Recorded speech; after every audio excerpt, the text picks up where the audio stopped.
Thanks for staying with us, everyone. You're watching World Now. Let's speak more on Nigeria's foreign policy journey as the country celebrates 65 years of independence. We're joined in the studio by Dr. Nicholas Irame.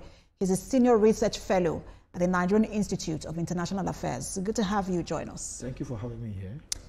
So let me just start by asking you how you would describe our foreign policy journey so far in, it's 65 years of independence. Yeah, if you see that how our foreign policy has evolved over time, right from independence, you'll see that we have progressively moved, between the periods when we started from the Afrocentric idea about Nigeria being the centerpiece of Africa's foreign policy to be more pragmatic in terms of our foreign policy. But there are some things you must understand about our foreign policy that we have progressively grown with. Is the fact that there have been some things that we have been able to maintain over time to say that we have the whole idea of saying that the African problem is a Nigerian problem, and that has remained constant in every policy options of successive regimes we have gotten in Nigeria over time. Has that been constant? I just wanted to, so maybe just backtrack to, that was the first Minister of, to be sure, Foreign Affairs and Commonwealth Relations. He was Jaja Wachuku. Yeah. And then that's where all that started from, where Africa was the centerpiece of our foreign policy. Yeah. But can you say that now, till today, that's what we're doing? Because there are a lot of issues on the African continent. For example, the Sudan war, I'm not sure that we have really made any significant contribution. The war between the M23 rebels and the Democratic Republic of Congo, we have not made any significant contribution. So how is that? How is Africa still our centerpiece? Yeah, you see, there are some isolated cases we have not been able to make some progress. Does not really mean that the whole idea of our foreign policy has changed.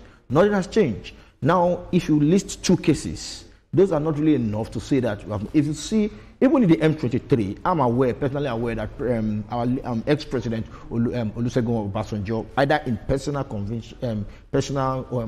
strength, visited the DRC and to also, meet with the DRC government and the M23 level, side by side, the Rwandese government. Right? So there are a lot of cases we are so much involved. But don't also forget that most of these issues we see and most of these conflicts themselves, they are conflicts that have become so much protracted and become obstinate. So we have a problem of trying to find which of them do we prioritize. How do we intervene? How do we not intervene? And don't also forget that we're also faced with the issues about finance and domestic challenges. So across the globe, not just in Africa, is that there's a fatigue about intervening in crisis. But that's not to say that foreign policies have changed, no. And it's not just crisis. Nigeria was the founding member, one of the founding members of the Organization of African Unity, which is now the African Union. Yeah. I'm not sure about our influence in that union at the moment, because it's almost as though the union doesn't even exist, as it were. It's there, but it's almost like it's not there. And a lot of people will say, look, we now have a lot of foreign influence on the African continent, whether it's Russia, the US, China, there is India, a lot of countries, perpetrating different whatever it is on the continent. And Nigeria wanted to be a regional power. Have we been able to achieve that, or we've lost sight of that and not been able to check the foreign influence that we have on the continent? Yeah, thank you. You see, there's certainly no way we can, you can say that because there are foreign influences in the African continent, so the AU does not exist, one. And there's certainly no way you can say that because Nigeria is not able to checkmate some of these influences, that Nigeria is also not asserting itself within the continent. Don't forget that the countries that make up the AU themselves, they are independent countries. They are sovereign nations who have the right to also interact with other countries at their own conditions. But that does not change the fact that there's a guiding philosophy or there's a guiding policy behind the formation of the African Union itself. In the sense that countries within this region agree that we have a collective challenge, and we think that we can domesticate these challenges, or we can address this challenge within a common union, which is the African Union. And that's how it started even from the OAU time now to the African Union. That's one. Then on the issue about Nigeria's influence and other things like that, you see, we cannot really measure this influence like a class in the context of a classroom work. But if you carefully understand progressively how Nigeria has been able to, address core issues in Africa, how Nigeria have also ensured that these issues themselves have been projected into the global space. One, in the interest of Nigeria, in the interest of Africa, you'd agree with me that that influence still remains there, even if it's not as you must have expected. Certain presidents have done fairly well, but when you, maybe between President Obasanjo and President Tinubu, who have really pushed Nigeria on the global stage. But generally, today, South Africa is a middle power. Yeah. I'm not sure you can say that about, I don't know how we're stratified, but I'm not sure you can say that about Nigeria being a middle power.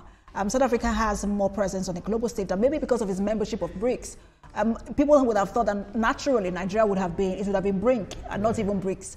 But we missed out on that. Doesn't that sort of say that, look, to an extent, maybe our influence on the continent is not as we say. Maybe we are just, population is our leverage and not necessarily influence. In terms of what you have said in terms of our sacrifice in South Africa, I would agree that when you look at some indices, you see that South Africa, we can agree that South Africa is a bit ahead of Nigeria, but that itself does not diminish Nigeria's influence. In any way, there are no contestations about both countries in terms of the extent of influence they can bear in the international system. While South Africa remains a global power, I make both to say that Nigeria's influence itself is not in any way affected by what South Africa is doing. That you can understand very well. And if you want to agree with me very well, you understand that if you see how our president's successive regimes have been able to marshal this point and to state that irrespective of the domestic problems we have also faced, and don't forget that the domestic problems themselves we also face here might not be the peculiar problems South Africa is also facing, and those domestic issues themselves have also in one way or the other hindered our foreign policy, but we are still standing strong ahead of those things. So while I agree that South Africa is also a regional force to admit or to hold on, which has always been the case, Nigeria is also not in any way moved or played down by South Africa. Even with the way Nigerians are treated in other countries in Africa, and how we have reacted, it's more of being reactionary and not being proactive about it. But you agree with me that we have also reacted in those things. So, and if you look at the way we have also reacted, make some comparison to what we have before, you see that there's now a global awareness about citizen diplomacy. And that is what Nigeria is also doing to ensure that. Because you see, whether anywhere they find themselves, there's still a common bond to say these are Nigerians. So at every time, there must be some forms of interventions to say we need to know what is happening to our Nigerians anywhere they find themselves. Right, so I want to take this interview with, I think it was the BBC who had that interview with Tafawa Balewa earlier on. Okay. And he mentioned something that I do want us to talk about. If we can play that video and then we'll just discuss, what he said. For the United Nations. Do you hope to be speaking to the General Assembly yourself? I hope to, yes. I don't know whether you noticed a remark made by Mr. Nehru the other day that when a neutral country joins a neutral bloc, it ceases to be neutral. Exactly.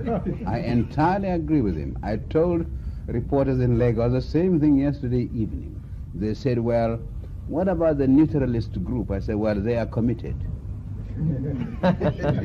So what kind of neutralism do you envisage? You really think it's going to be possible? I don't like this idea of neutrality. I don't like the word, I think it's the wrong word. How do you hope to maintain your real independence of the political world? We want to pursue an independent view. That was the former Prime Minister Tafawa Balewa speaking there as to how Nigeria intends to engage in international politics. He mentioned that he doesn't like the idea of neutrality, which is where we are today, and that Nigeria will maintain an independent view. Dr. Nicholas, have we strayed? Because today, when President Tinubu was in his broadcast earlier today, he did say that we have not strayed too far from the lofty ideas of our forebearers. But when you look at the fact that what the former Prime Minister said was we will maintain an independent view, he didn't even like the idea of neutrality. But today, we maintain the principle of neutrality. Have we not strayed very far from the ideals of our forebears in terms of foreign policy? Foreign policy is an evolving discourse. So time to time, we have issues that would mean that we have to reassess some of the foreign policy statements we have made over time and that. And if you see all those ideas of neutrality, non-alignment, you see that what we have in today's world, it seems that we need to adjust those ideas. Why is that the case? It is the case because we are not really, it's not about a static scenario. It's a scenario that we are dealing with other nations. And don't forget that foreign policy itself involves the total gamut of relationship that exists between yourself and another nations. And what it means is that in this context, there are various peculiarities that must always be put into consideration from you and also from the receiving nation. So if you look at it very well, we see that what has evolved over time, even within Africa, shows that the era of non-alignment or neutrality itself no longer holds water. Take, for instance, in the issues about conflict. There was a time African countries were boasting about sovereignty, sovereign nations and everything like that. But the same African nations have agreed within themselves that they need to move beyond an era of non-interventions to non-indifference. And what does that mean? It simply means that if we keep quiet to allow most of these conflicts range and all that things like that, the consequences themselves might also become detrimental to the nations themselves. So just like it is there, it is also within the context of foreign policy. We need to make sure that we are moving with the world. We need to ensure that our foreign policy itself is not static. And if that is the case, we need to look at some of these issues side by side and be pragmatic about the kinds of reactions, in terms of foreign policy reactions, we give to them. So Nigeria, because we're almost out of time, I want us to touch on this, which is the Nigeria asking for a permanent seat on the United Nations Security Council. We also want a place within the G20, and we're also now partners with BRICS. BRICS, yeah. And so, what does that mean for our foreign policy direction? Yeah, it means a lot for our foreign policy direction. It means that we are progressively, growing and getting matured and getting to ensure that we get the African stand, the African voice, in which has always been the dream of our early forefathers, right? So most of these issues have also come as a result of what we have been able to marshal in terms of regional politics, in terms of the extent to which we have been able to make sure that there's regional stability, even though there are some challenges here and there. So we think that it is high time that our voice is projected into the global system. And don't forget that in foreign policies... So do you agree, because again, you're talking about our voice being projected, do you agree that we should begin to rethink the idea of neutrality? Perhaps go back to what Tafawa Balewa said about maintaining an independent view. You see, maintaining an independent view doesn't mean that you will not intervene in issues. It only means that you need to weigh the kinds of foreign policy you make and ensure that the decisions you take are much more pragmatic, first in the sense that you consider your national interest, which is much more fundamental than any other thing. Then you also make sure that you look at the kinds of decisions you take and be sure that you are taking a decision based on rational choice theory, or what I call cost-benefit analysis. All right, so when you look at the geopolitical landscape, it's constantly shifting. There is alignment and realignment.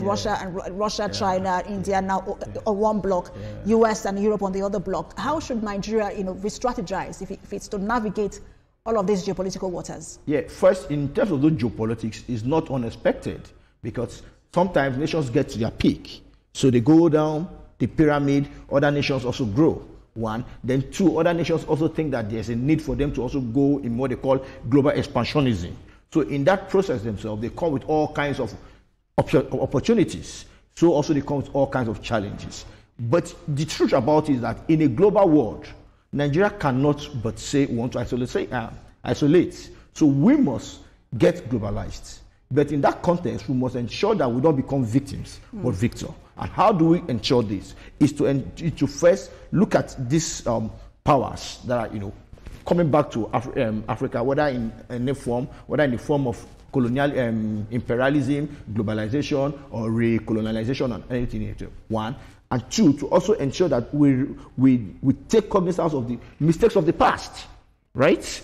We use that as a guiding light to draw our analysis about the kinds of demands we want from these people. Then we also ensure that we also put on our own demands. And one of them is to ensure that we call for equal negotiation in these discussions. Because we are also a developing nation, or we are largely within the global south, we still need the global north to develop.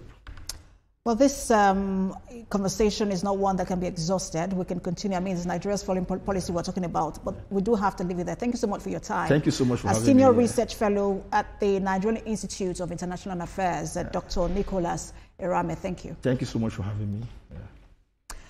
All right, that's what now as we focused on Nigeria's independence and our foreign policy journey. Do join us again tomorrow on the program as we continue our conversation on international affairs and geopolitics. I am Precious Amayo. Thanks for watching.